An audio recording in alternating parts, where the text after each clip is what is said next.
সূরা আন-নাস। বিসমিল্লাহির রহমানির রহিম। পরম দয়াময় নিরতিশয় মেহেরবান আল্লাহর নামে।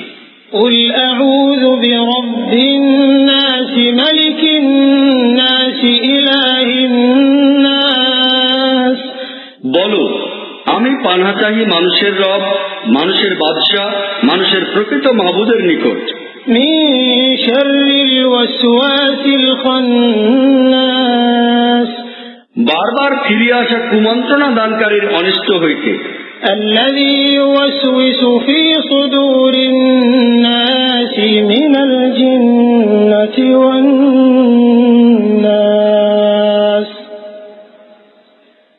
যে লোকদের অন্তরে কুমন্ত্রণার উদ্রেক করে, সে জিনের মধ্যে হইতে হোক কি মানুষের মধ্যে হইতে।